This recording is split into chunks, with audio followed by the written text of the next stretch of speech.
नमस्कार दोस्तों। अब हम जो कहानी पढ़ने जा रहे हैं उस कहानी का नाम है मूर्ख की धूर्तता। विशालगढ़ का राजा था विशालाक्ष। विशालगढ़ के खेतों में खूब अन्न उपजता था। राज्य की प्रजा खूब सुखी और संपन्न थी। राजा विशालाक्ष प्रजा के सुध लेने के लिए स्वयं रात में भेष बदलकर राज्य भ्रमण को निकला करते थे। मेरी प्रजा खूब सुखी है। अपनी प्रजा को सुख संपन्न देख देख के दिल को कितना चैन मिलता है। प्रजा के दुख दर्द जाने वक्त उन्हें दूर करता था। लो मिठाई, इसे रख लो। तुम्हारी बेटे के विवाह में इन मुद्राओं से खूब धूमधाम से साथ बेटी का विवाह करना। महाराज आप सदा सुखी रहें। एक दिन दरबार लगा हुआ था। राजा के गुणीजनों विद्वानों के बीच चर्चा चल रही थी। तभी प्रधानमंत्री जी, भला इस पृथ्वी पर अब ऐसी कौन सी विद्या है जो हमारे राज्य में नहीं है? यह सुनकर प्रधानमंत्री गुरुदत्त सोच में पड़ गए। कुछ देर सोचने के पश्चात, महाराज इसमें संदेह नहीं है कि विशालगढ़ में एक से बढ़कर एक गुणवंत कलावंत लोग हैं। नाना प्रकार की विद्याएं शोभा पाती हैं, किंतु हाँ कहिए प्रधानमंत्री जी, रुक क्यों गए? महाराज राज्य में परकाया प्रवेश की विद्या के विषय में कोई नहीं जानता है। परकाया प्रवेश विद्या? हाँ महाराज, अपने प्राणों का प्रवेश किसी दूसरे मृत देह में करवाने को ही परकाया प्रवेश विद्या कहते हैं। ओ बड़ी विचित्र है ये विद्या। महाराज हमारे राज्य में कोई भी इस विद्या का ज्ञाता नहीं है। यह बात है। क्या आप जानते हैं कि इस विद्या को कहाँ से प्राप्त किया जा सकता है प्रधानमंत्री जी? महाराज नीलगिरी पर एक महान ऋषि हरनाथ हैं। ये विद्या उन्हें आती है। हम नीलगिरी जाएंगे प्रधानमंत्री जी। आप जाएंगे महाराज वहाँ? हाँ प्रधानमंत्री जी, ऋषि हरनाथ से हम परकाया प्रवेश विद्या सीख कर ही लौटेंगे। हमारी अनुपस्थिति में शासन की दायित्व तुम पर रहेगा प्रधानमंत्री जी। जो आज्ञा महाराज। महारानी केतकी, हम नीलगिरी पर्वत जा रहे हैं। हमें विदा तो दो महारानी। और फिर ईश्वर से कामना करती हूँ कि महाराज अपने ध्येय में सफल होकर ही विशालगढ़ वापस लौटें। तब राजा विशालाक्ष ने विशालगढ़ में प्रस्थान किया। राजा विशालाक्ष मन में इस समय केवल एक ही बात उमड़ घुमड़ रही थी। परकाया प्रवेश करना कितना रोमांचक कृत होता होगा। चाहे यह विद्या कितनी कठिन क्यों ना हो, मैं इसे विद्या को सीख कर ही वापस लौटूंगा। वह चलता गया। इस यात्रा में अनेक मुसीबतों से उसका सामना हुआ और विशालाक्ष ने हार नहीं मानी। अतः वह नीलगिरी पर्वत पर जा पहुंचा। मेरी यात्रा पूर्ण हुई। अब तपस्वी हरनाथ का आश्रम ढूंढना चाहिए। वह पर्वत पर चढ़ता चला गया। तभी राह में, भाई तुम हरनाथ ऋषि के आश्रम की राह बता सकते हो? तुम उनके आश्रम में क्यों जाना चाहते हो? मैं उनसे एक विद्या सीखने आया हूँ। वे तुम्हें विद्या सिखाएंगे? कदापि नहीं, मुझे ही देखो। मैं कोई भी विद्या उनसे सीखने के उद्देश्य से कई वर्षों से उनकी सेवा कर रहा हूँ, पर वे टस से मस नहीं होते। उनसे कुछ पाना अत्यंत टेढ़ी खीर है भाई। तो हमारा तुम्हारा उद्देश्य एक ही है। ये तो बड़ी खुशी की बात है। इस प्रकार निराश हो ना भाई। ऋषि हरनाथ की सेवा में लगे रहो। एक न एक दिन ईश्वर तुम्हारी इच्छा अवश्य पूरी करेगा। भगवान तुम्हारे मुख का कहा पूरा करे। आओ मेरे साथ, मैं तुम्हें उनके पास लिए चलता हूँ। राजा विशालाक्ष उनके साथ चल दिए। तुम किसी अच्छे परिवार के लगते हो। मैं विशालगढ़ का राजा विशालाक्ष हूँ।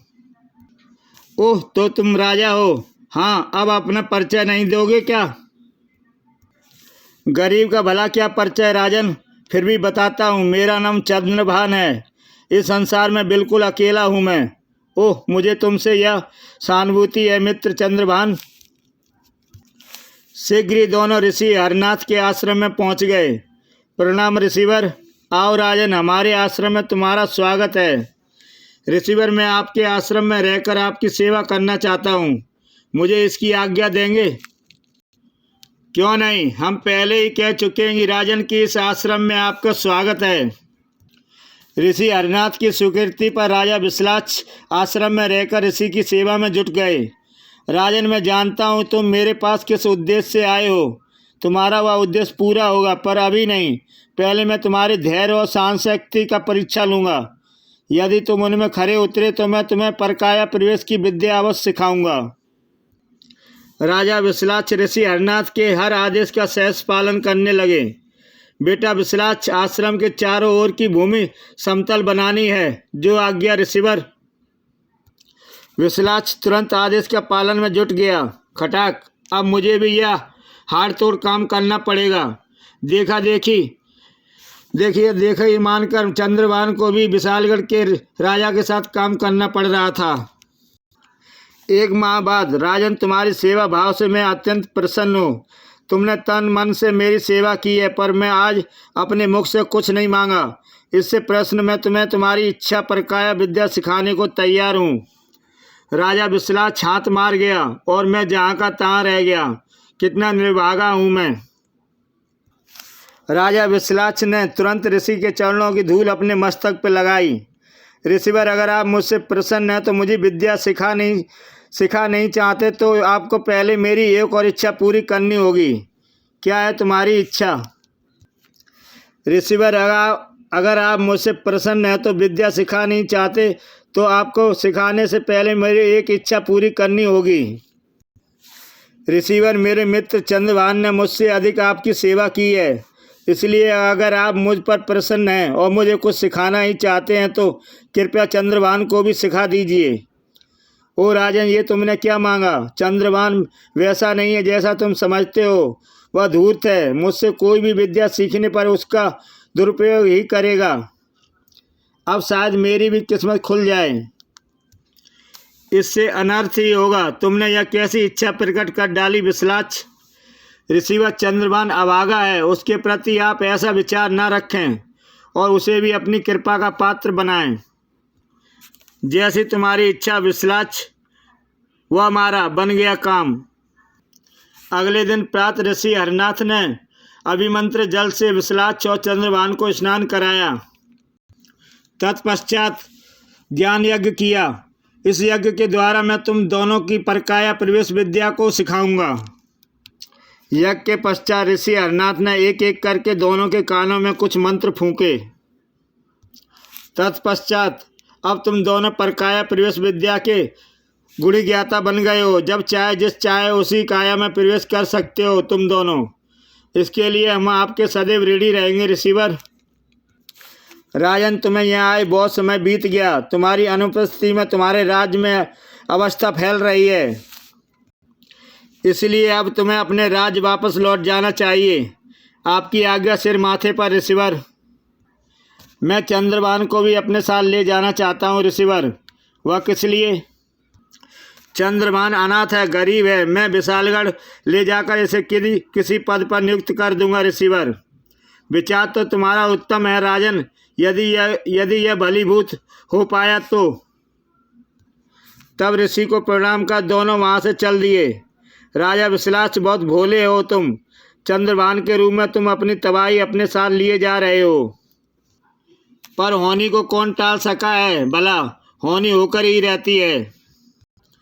प्रसन्न भाव से परस्पर वार्तालाप करते हुए वे दोनों चलते गए। राह में चलते रुकते कई दिन पश्चात विशालगढ़ के समीप जा पहुँचे। मित्र चंद्रभान, वह है हमारी नगरी विशालगढ़। ओह, हम मंजिल तक आ पहुँचे राजन। तभी चंद्रभान की दृष्टि समीप ही पड़े एक तोते पर पड़ी। उसे देखकर उसके मस्तिष्क में एक कुटिल विचार आया। इस तोते के जरिए मैं विशालगढ़ का राजपाट हासिल कर सकता हूँ।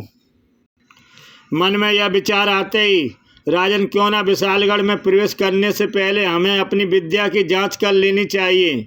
कहीं ऐसा तो नहीं कि हम इस लंबे सफ़र में सीखी हुई विद्या को भूल गए हों। विचार तो तुम्हारा उत्तम है मित्र, पर विद्या का प्रयोग कर देखने के लिए कहीं प्राणी की मृतदेह होनी भी तो आवश्यक है। मित्र, क्या तुम भूल गए? नहीं, भूला नहीं हूँ।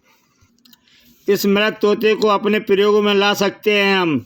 राजन, तुम ऐसा करो, इस मृत तोते में अपने प्राण डालकर तुम इस जीवित कर दो। तुम्हारे बाद मैं सिद्धि की इस तरह परीक्षा लूँगा।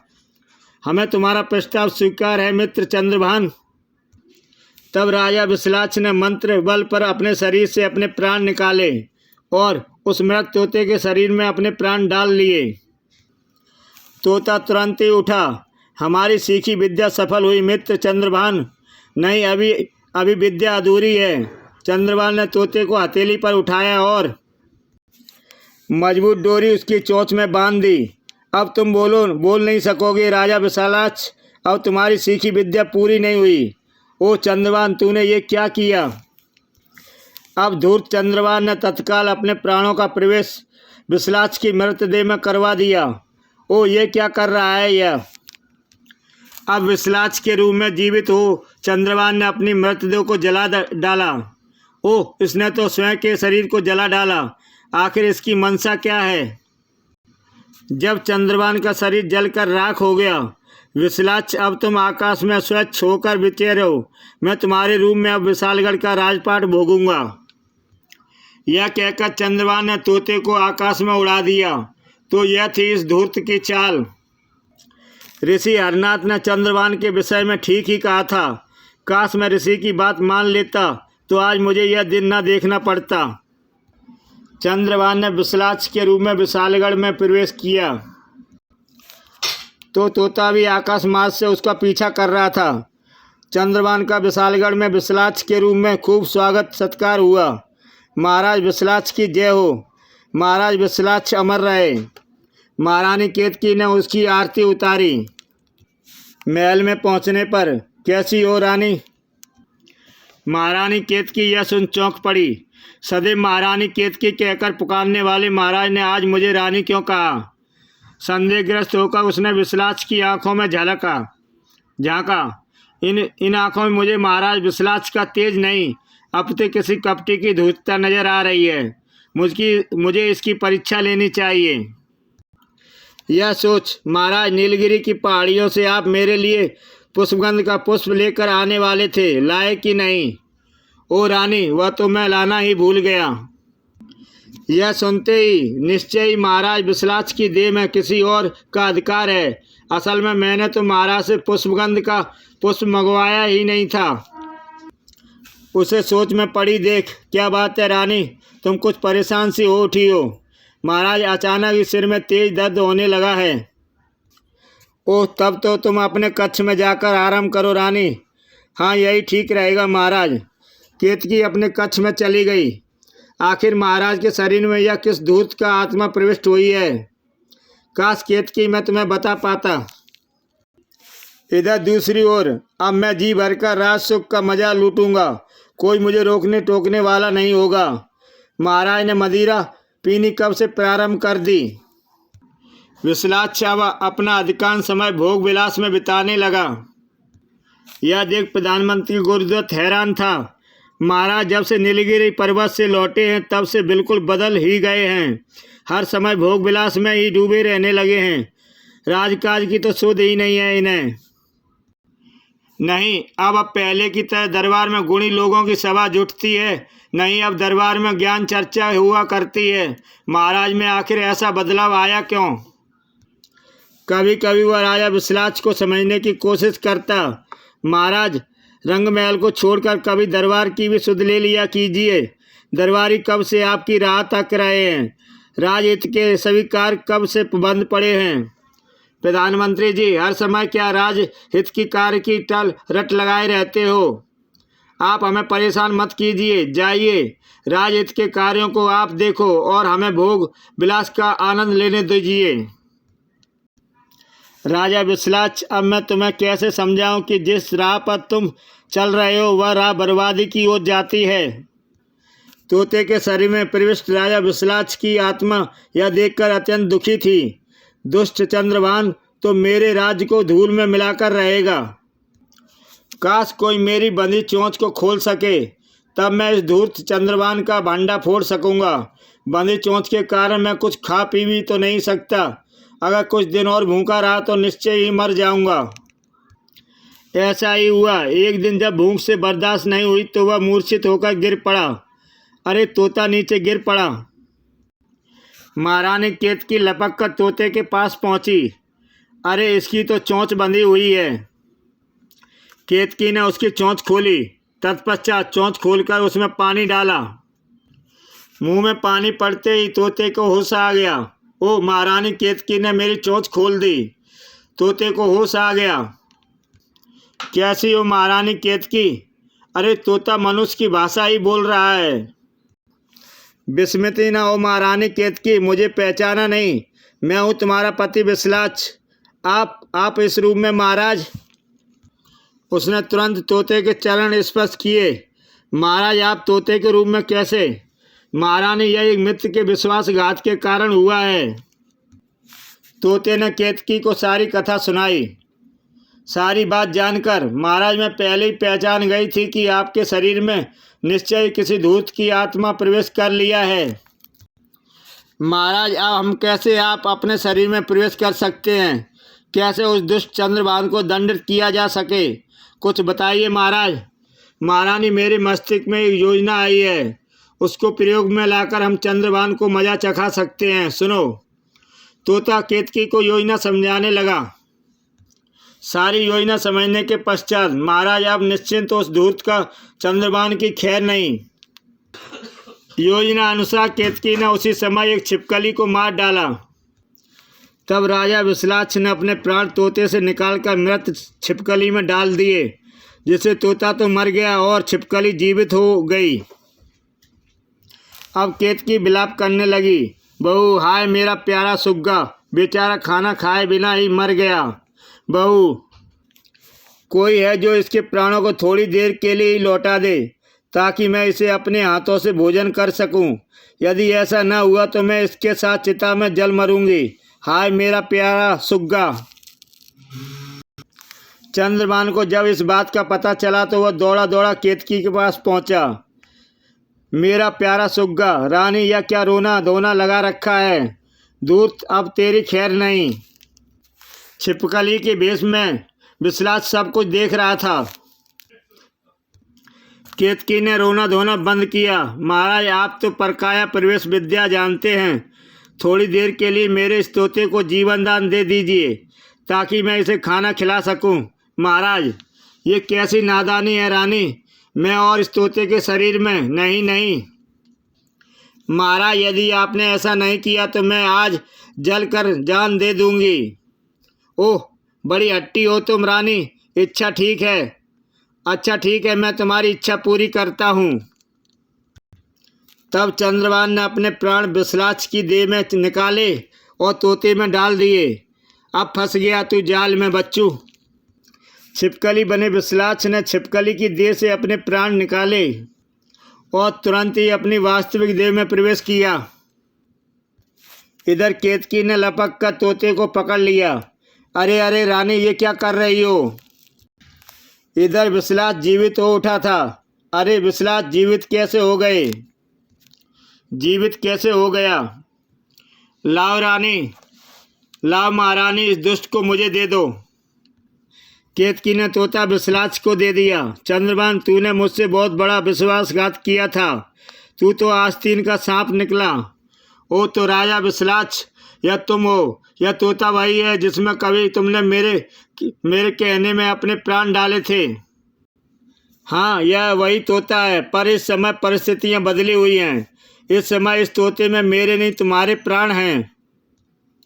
अब मैं तुम्हें तुम्हारे कर्मों की सजा देकर ही रहूँगा। मरने के लिए तैयार हो जा चंद्रभान। नहीं महाराज, मुझे मत मारो। जी कर, अब तू क्या करेगा भी क्या? अपनी देह तो तू पहले ही अपने हाथों से जला चुका है। जीवित रहा तो तू जीवन भर परकाया प्रवेश विद्या का गलत प्रयोग करता रहेगा। तेरा मरना ही ठीक है। नहीं, दया करो मुझ पर, मुझे मत मारो। विश्लाक्ष ने उसकी एक न सुनी और उसकी गर्दन मरोड़ दी। महारानी केतकी, पापी को उसके कर्मों की सजा मिल गई है। हाँ महाराज। और इसी के साथ दोस्तों ये कहानी समाप्त होती है। जय हिंद।